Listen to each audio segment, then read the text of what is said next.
Estamos de regreso a Un Punto y Contrapunto. El presidente López Obrador ha insistido en su respeto a todas las creencias y a los no creyentes. Y también ha insistido en que deben fomentarse los valores para ayudar a terminar con la violencia.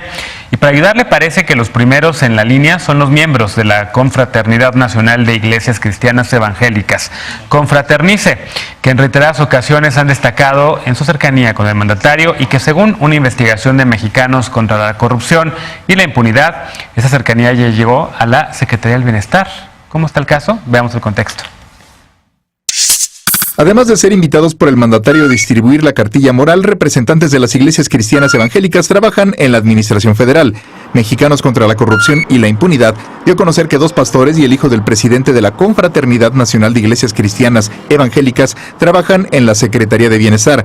Josué Farelas Pacheco, hijo de Arturo Farela Gutiérrez, es coordinador regional del Programa de Servidores de la Nación, con un ingreso mensual de 73,000 pesos. Además, es asesor jurídico de la confraternidad, presidida por su padre. Aunque Farela Gutiérrez calificó la investigación como tendenciosa, reconoció que su hijo trabaja en la administración federal, dijo, de manera legítima y por invitación, aunque no aclaró de quién. Según la aclaración, Farelas tiene una trayectoria de trabajo social en comunidades indígenas y zonas vulnerables. Mexicanos contra la Corrupción documentó también que otros 2 miembros de Confraternice son servidores de la nación por 10,217 pesos mensuales cada uno. Ambos también son miembros activos de Confraternice.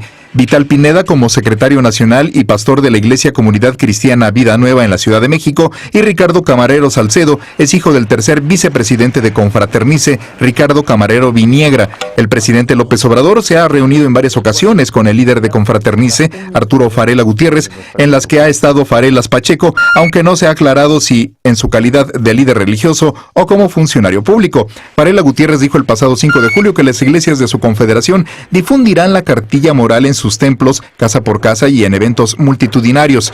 Farelas Pacheco también estuvo en la reunión donde dirigentes de Confraternice reiteraron a la secretaria de Gobernación, Olga Sánchez Cordero, su solicitud de tener concesiones de radio y televisión para las iglesias evangélicas. El 9 de junio, el Instituto Federal de Telecomunicaciones dio a La Visión de Dios una concesión de radio, además del aval para ofrecer servicios de televisión por cable. Punto y contrapunto. Tercer tema a discutir, y que yo digo que va junto con pegado, porque también muchas de estas iglesias son las que provocan el odio, son las que provocan la ira, son las que provocan la violencia en contra de mujeres, en contra de personas LGBT, y ahora parece que están cercanas, muy cercanas al presidente. Elisa. Bueno, yo quería tomar unos minutos para contextualizar primero el fenómeno de los evangélicos a nivel Latinoamérica, porque creo que es justo comenzar porque no es un fenómeno exclusivo de México y por lo tanto se vuelve más preocupante cuando los vemos así de cercanos al poder en países tan grandes como México y Brasil.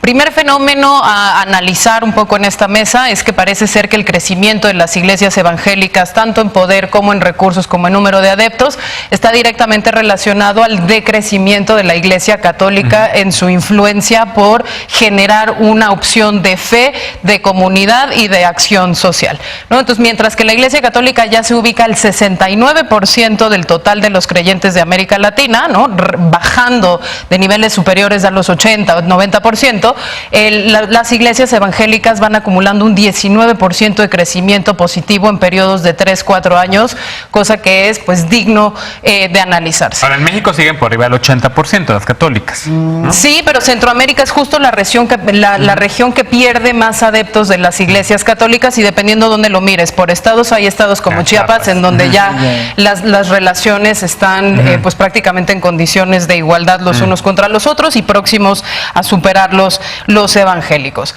Segunda cosa que es particularmente interesante es que no se conforman con el número de adeptos, sino que a partir de ese número de adeptos buscan espacios de representación en el poder político y logran alianzas con mensajes muy contundentes como la lucha contra la corrupción, justo como un tema de remoralización de la sociedad, cosa que si bien no es necesariamente malo si uno lo hablara en términos abstractos, lo que sí tiene es un trasfondo ideológico muy claro que viene de los neoconservadores estadounidenses, que sí mezcla mucho los temas de moral privada con los temas de moral pública, y tiene precisamente pues también un trasfondo de invitar a una forma de vida que es muy particular, que excluye a los homosexuales, que tiene un rol específico para la mujer, que detesta el aborto, que se opone a la legalización de la marihuana, etcétera, etcétera, etcétera.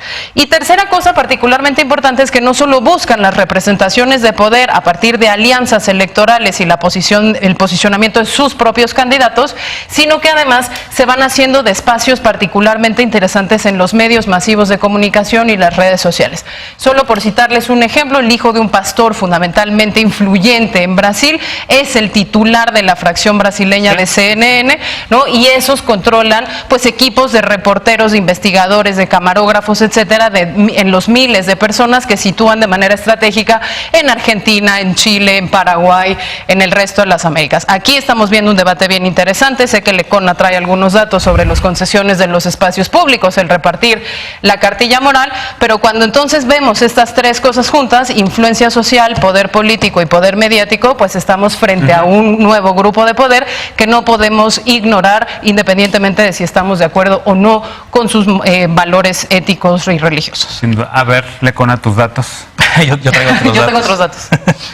A ver, todo esto, estamos hablando de esto por algo que sucedió en una investigación de 16 medios de comunicación en distintos países. Mexicanos contra la Corrupción y la Impunidad fueron los que desarrollaron esta investigación que presentaron la semana pasada llamada La Divina Cuarta Transformación. Todo el proyecto se llama Transnacionales de la Fe.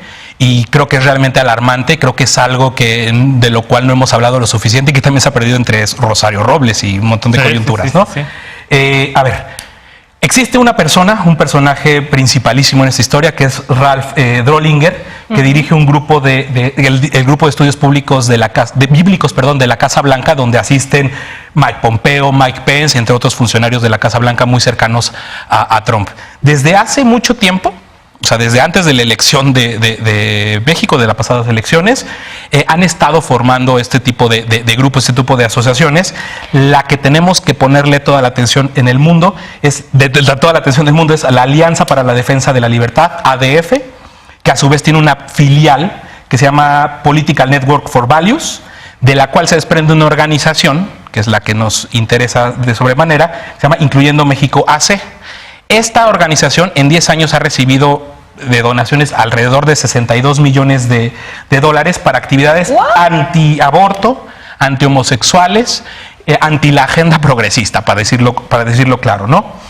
Ese tipo de actividades, porque es un tema que sé que te interesa mucho, Genaro, del cual has participado activamente en el legislativo, hay una clínica de terapias de conversión. O sea, esta maldita idea que se tiene de que la homosexualidad es una enfermedad mental, aunque la Organización Mundial de la Salud desde 1990 ha dicho que no es así y ha dicho que es todo lo contrario. Sí. Entonces, ¿qué pasó en México o qué ha estado pasando en México? Que encontraron en el discurso de Andrés Manuel López Obrador un caldo de cultivo bastante interesante que han sabido explotar y en el cual se han sabido meter. No nada más son los servidores estos de la nación evangelistas que han puesto en distintos puestos. La investigación de Raúl Olmos en Mexicanos contra la Corrupción y la Impunidad data de cómo a Jorge Lee Galindo, que es director adjunto de Asuntos Religiosos, que en 20 años ha creado algo así como 1000 organizaciones cristianas o protestantes en México, fue una imposición o un trabajo de cabildeo de estas personas. Y lo sorprendente, a lo que todo mundo que nos está viendo tendría que entrar en Mexicanos contra la Corrupción, o contra la corrupción.mx para ver esta investigación, son las listas de los personajes. Porque no es una cuestión nada más de Morena. El PRI, el PAN, el PRD, el Verde, el PES, Movimiento Ciudadano y Morena, legisladores y personajes de estos partidos, se han reunido con este personaje, con Drollinger, en los últimos meses y en los últimos años. Figuras como Lili Telles de Morena, como Juan Pablo Adame, como Lisbeth Hernández Lecona del PRI. De verdad, se van a sorprender la cantidad de personas que han hecho viajes a Nueva York, a otras partes del mundo e incluso en México, el 12 de octubre, a días de que Andrés Manuel tomara posesión, como hubo pues la fundación, digamos, de lo que hoy estamos viendo que está operando en distintos espacios. Yo creo que, hay que revisar también ahí cómo tiene todas las citas, o muchas de las citas que Andrés Manuel hace constantemente de la Biblia, lo cual nos lleva a la premisa de Drollinger, que es que tienen que evangelizar desde la política y lo dice palabras más, palabras menos, que hay que gobernar con la Biblia. Es decir, que la orientación de la política pública y de la legislación tiene que ser con base en la Biblia. Se puede verificar en muchas de las cosas en las que Andrés Manuel orienta su discurso político. Y yo nada más diría, para cerrar, en enero, el New York Times tituló una gran editorial sobre el ascenso de Bolsonaro en Brasil, como el poder militar y el de los evangelistas sostienen a este nuevo gobierno, que se ha estado fortaleciendo en los primeros meses de esta cuarta transformación, y preguntémonos si no nos tenemos que prender todas las alarmas. Mira, está entrando yo a la página de esta fundación, no tiene absolutamente ninguna persona, no tiene un directorio, no hay nombres ahí, solamente un contacto, pero en una nota que encontré por aquí en Plumas Atómicas dice que Incluyendo México es fundada por este hombre que se llama Vicente Segú Marcos. Vicente Segú Marcos, un hombre que es unos pastores que es de los que más han luchado en contra del aborto en México. Ricardo Arizmendi es otro de los personajes que han estado aquí, que han organizado las reuniones. En 25 de abril una, sabemos que el mes pasado otra, y este personaje que ya vimos en la nota, que es Arturo Farela, que incluso Andrés Manuel le abrió el espacio para que se echara ahí media misa cuando celebraban lo de las en Tijuana, lo de los aranceles. Exactamente. Ya dimos, hace ratito hablamos profundamente sobre el asunto de la necesidad de que se establezcan políticas públicas para erradicar todos los crímenes de odio, y en otros momentos hemos dado posiciones a favor de la legalización de la marihuana, de la despenalización del aborto en todo el país, y por supuesto el pleno reconocimiento del matrimonio igualitario en todo el país. Dicho esto, creo que es muy importante enmarcar, y mi participación no va a ser en defensa de la 4T, sino pretendo hacer un análisis de qué está pasando. Ahorita Lecona dio en el clavo en varios temas, está muy interesante esta investigación, pero hay uno fundamental. Estos grupos evangélicos efectivamente han participado no solamente para defender, en este caso a Bolsonaro o a Macri, sino que han participado en sus imposiciones, en esos golpes de Estado en estos países. Así es. Andrés Manuel, cuando fijó su política de alianzas en 2016, 2017, estableció un Frente Amplio Popular en donde, sin permitir que nadie le imponga una línea política en su postura, que ha sido muy clara, por ejemplo, a favor de la diversidad sexual, sí le dio apertura a grupos de la izquierda, de donde venimos muchos, de movimientos sociales, de movimientos estudiantiles, etcétera, y a gente de ultraderecha. Y es un equilibrio que él ha guardado. Insisto, sin defenderlo, ha sido una posición muy pragmática y es un equilibrio que él ha guardado. A pesar del Estado laico, de principios del Estado laico, como darle concesiones de televisión. Él lo reconoce como un grupo de poder, más que como un grupo religioso. No, Otro sí, pero tema. Reconocerlo como un grupo de poder lo termina empoderando, y el problema es que eso lleva mucho más de su proyecto político. Yo lo veo en términos prácticos, concretos. Y lo que él está haciendo, sí, claro, y lo que él está haciendo es eso, es teniendo de su lado a estos que en otras latitudes han funcionado como reaccionarios golpistas. Pero no solo es eso, también la se daría cuenta que las lealtades no son perpetuas, y esas cambian dependiendo de cómo cambia la coyuntura política.